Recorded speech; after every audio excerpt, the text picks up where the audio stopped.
Uy, napakaganda naman ng araw. Pag malaki daliri, malaki ang... Ayun, uy, ganyan. O, tinago si tatay. Kawawa. Parang may tumutunog pag sinisipa ako.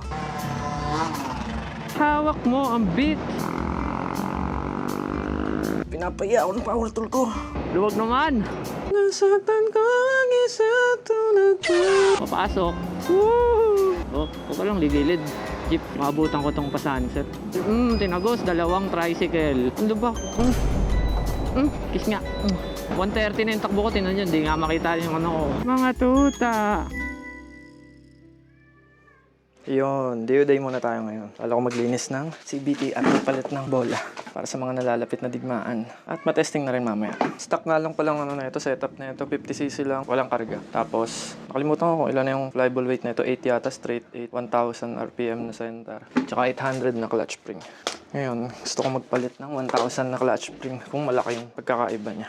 Bala ko rin babaan yung bola ng 7 grams. Stock pipe din to. Napakainit ngayon. 8mm para sa lahat ng bolts na itong CBT.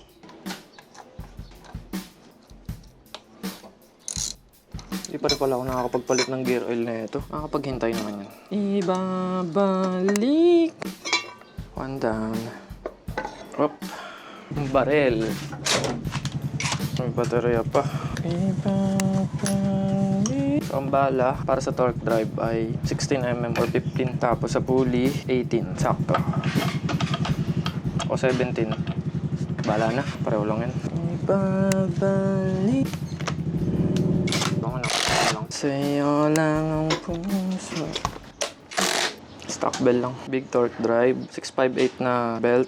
Stock clutch. Hindi nga to stock. Shopee na nga to eh. Replacement pulley. Uy, dumi ha. Stock taga nito. Kalimutan ko tawag na ito. Pulley ay Koso sa Shopee. Kung alam, kung tunay na Koso to eh. Pareho lang yan. 1.5mm sa loob. 1.5 ba to? Isang 1, isang 0.5 o 2. Libat ko na talaga itong mga nalagay ko dito. Ang tagal na kasi nito. Hindi ko binabago eh. Tapos ang bola ay... Tinry ko kasi lagyan ng grasa to eh. Kaya napakadumi oh. Lagyan ko ng grasa sa buong rollers. Nakita ko lang. Tinry lang naman. Ngayon baka di ko lagyan. Straight 8 talaga. Tuloy natin yung timbangan para masuka talaga. Yung mga balls. Itong mga tools na to lagi kong dala pag may ride kami. Basta laging nandito na to sa loob ng Dio. Hindi ko na to tinatanggal. Itong ipapalit natin. 1K RPM na RRGS. Hindi ko alam kung totoo sa Shopee. Pero legit naman mga pinagkuhanan ko. Tagal na yan nandyan. Pang reserva ko lang. Hindi ko lang ginagamit. Ito yung timbangan. Ibaba. Whoop. 7.7. Ibig sabihin 8mm din. Ay 8 grams. Pare-pareho lang yung mga. Papalit natin ay puro 7 grams or 6 grams. Ang tanong, mayroon ba akong 7 or 6 grams? Ano ba to? Alam ko 8 to eh. Or 9. 10? What the fuck? Hindi tayo makakahon na ito sa ano. Sa Mount Everest. Wala na yata akong balls. Sa'yo lang ang Eto. Yarn. Ito 7 grams. 7. 7 din. Kaso mga lamog na to eh. Hindi pa. Pwede pa to. Wala pang kanto. Pero may kalyo. So, gagamitin natin ngayon itong mga 7 grams. Laki nyo ito. Pag binitawan ko itong paa ko, lilipad ako sa outer space. Okay, 1K RPM TWH. Kailan kaya ako magkakamalosi? TWPO na torque drive, big torque drive. Ipabaliw. Punas-punas na muna to. Punta pa ako sa aking may baby. Ay putik ka, nahulog isang pin. May mga konting tama na yung pin. Pwede pa yan. Ibabalik. Adik na adik sa ibabalik ah. Hawak mo ang brief. Kalat ko maglagay ng grasa. Pero okay lang. Mas makalat pa rin ako sa kama. What? Ang laki kasi nung daliri ko. Pinky ko na yun.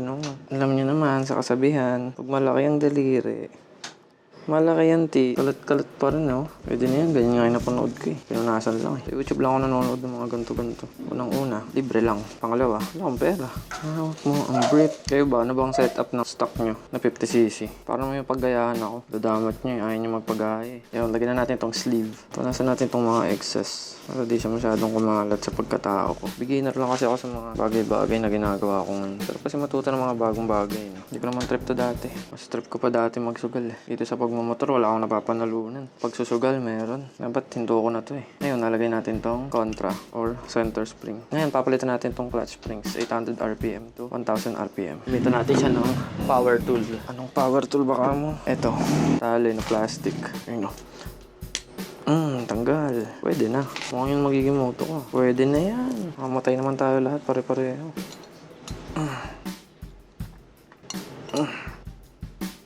Tanggal na siya. Lambot pa naman. Ba't kaya nagdadrag? Wala na. Mukha siyang shuriken. Lagay natin ngayon yung 1K. Tagal na nito sa akin. 2 taon na yata. Hawak ko ang beat. Kaya ganun. Ang tigas. 1K. Yun. Pumasok. Umabas ulit. Kailangan paluin. Pinapaya ako ng power tool ko. Medyo kumapit na siya. Tsaka natin paluin. Yun. Hindi ako pinahiya ng power tool. Wala talagang tatalo sa Alaska.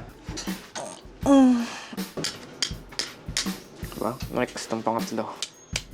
Pasok. Ang palakas ng gas. Bakit kaya nagkakalat ng grasa? Okay naman yung mga seal. Bakit kaya? Pwede na to. Pwede namang tagos ng ng tricycle. Thank you. Next. Damn! Pwede pa yan. Bakit pa ba? Kumanta na nga. Sure to maganda takbo na ito. May halong kanta eh. Bushing. Yung pala tawag dito. Yung sa Itbulaga. Si Bushing. Nakakatawa ako talaga. Nasagnan mo ang isang koriko. Grabe yung pawis ko. Para ako nag-jogging sa Sahara Desert. Nice. Next ay buksan natin sa spark plug. Tingnan natin yung sunog. Tsaka baka palitan ko na rin itong bago. Ang tigas mo, baby. Brownies. Kaso parang hindi siya pareho nung isa. BP7HS. Parang hindi siya pareho. Testingin ko nga. Wala namang masama kung ikay mapagkumbaba. Yan.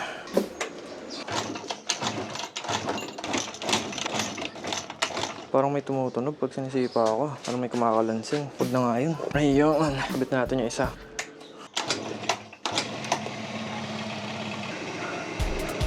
So, testing natin siya. Tara. Ganda ng araw ngayon Hindi maulan.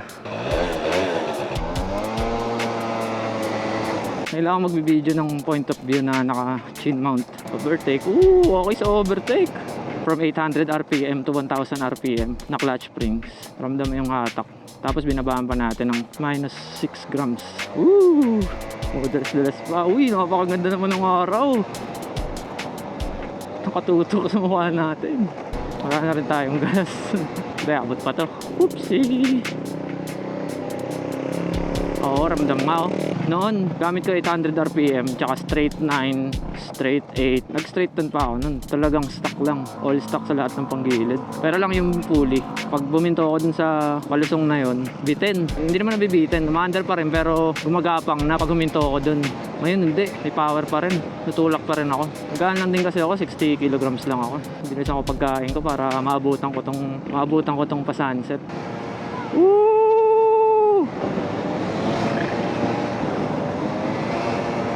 Madami na rin narating tong motor na to. Buti nandyan yung yung tuti Warshock, yung grupo na sinasamahan ko. Kahit masiraan, hindi sila nang iiwan, gagawin pa rin, ganun. Nasa tabi kami ng daan, nag-aayos ng mga makina yung mga yun. Nakarating na to ng Bolinao, Pangasinan, Dinadyawan, Aurora. Chill-ride lang ako, sabay lang ako dito sa Aerox.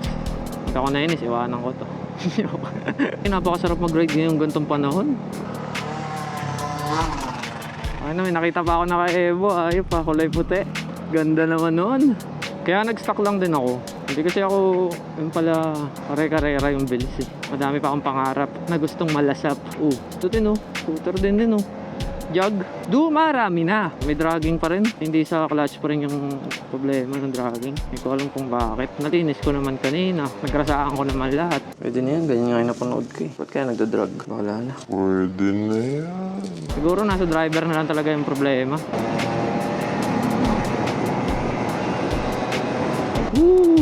Masarap pag nakatuhos. Tunog pa lang. Parang inline 4 na maliit. Kasi matining yung tunog niya. Tinago si tatay. Kawawa. Pinana kita tay. Tingnan mo na lang sa Facebook. Napana ka. Woohoo! Tinatamad ako mag-video din ng mga ganito eh. Ang gusto ko lang kasi, yung mag-e-edit. Pero gusto ko rin yung mag-video kasi nakukuha ko yung story sa utak ko. Tsaka pag nag-edit na ako. Pagsisisihan ko rin naman sa uli, ba't di ko pagawin? Tsaka ang sarap din kasi pag mayroon ka ng may video ka na, ayun yung ganyan. Nakikita ko ngayon tapos makikita ko ulit sa video. Tapos may edit ko pa. Pag-uwin ko yung kulay, naggawan ko ng story. Sarap sa feeling. May output. Tara pa, no problem ah. No problemo. Ang tono ni Leonardo. May mga kasama rin ako naka 50 pero di ko alam kung anong ginawa nilang kulam sa motor nila. Ang bibilis eh. Ako ay liliko na. Daan po. Gamitin naman natin yung mga pros niya na ng Dio. Maliit. Singit-singit tayo kung nakaintro lang sa sakyan. Pero pag mga mga ganun lang na singit. Oh, huwag ka lang ligilid. Jeep, papasok. Woo! Oh shit. Pasok tayo. Oh! Goodbye. Hawak mo ang beat. Oh, lubak. Woo! Sarap. Uy, mini bike. Pasok. Pasok. Pasok. Pasok. Pasok. Pasok. Uy! Grabe yung mga tricycle dito. Mga tangke. Lahat ng haharang magigiba. Buti na lang hindi mainitin yung ulo ko kasi nandito yung girlfriend ko. Kasama ko siya lagi. Kiss nga. Hawak mo. Brief. Pip. Yun! Luwag naman! Di lang halata pero nakanaano na to, 90. Ayan o. Di lang halata guys pero yung takbo ko 105, ganun, 106. Nakakalkula ko yan kasi pag sa hangin, alam ko yung lamig ng hangin pag mabilis na eh. Yung mga kasama ko nakaraan, mga Beta Arc, na 70, Jag 90. Iniiwan ko lang yun eh. Narinig ko sa akin sa likod, sabi matulin daw yung ganyan. Madi-disappoint sila. Yung mga sinabi ko kanina, puro kalokohan lang yan. Huwag kayong magpapaniwala. Japan! Hindi na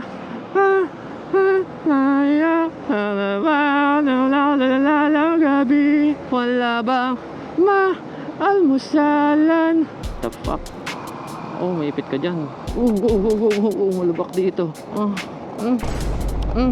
Ang lubak. Lubakan talaga. Tinagos. Isang tricycle. Tinagos. Dalawang tricycle. Tinuhog parang fishball. Walang babaan, no? Sabi yung takbo ko, 130. May speedometer kasi ako sa utak eh. 130 na yung takbo ko, tinan yun. Di nga makita yung ano ko. Kasi sobra-sobra na. Hanggang 60 lang kasi ginawa ng Honda dito sa DU eh. Para walang ebidensya pag nag-overspeeding ka. Pero takbo ko doon kanina, 130 na yung takbo ko. Sak. Lowered. Gusto ko nga rin mag-lowered eh. Stance. Kaso sa mga daan dito sa Bulacan, pag nag-stance ka, para kang pumirma sa St. Peter tapos nagpakamatay ka. Parang ganun na lang siya eh. Pero gusto ko talaga sa stance concept, yung yung parang may antena sa harap ng gulong. Yung nilalagay nila na design. Ano lang naman, accessory lang naman siya. Kaya nga may ganito rin ako, yung smiley na accessory sa harap eh. May antena. Gusto ko yung ganun eh, kaso wala yata dito yun sa Pilipinas. Sa Japan lang tsaka sa, ewan ko, Taiwan ba? May nakita ako online, kaso bibilin mo pa talaga siya sa Japan. Kaya, nangyari dito. Laki mo. Ay, thank you. Bait naman ng mga tao pag may camera. Dati 2 oras ako naghihintay doon, di ako pinapadaan.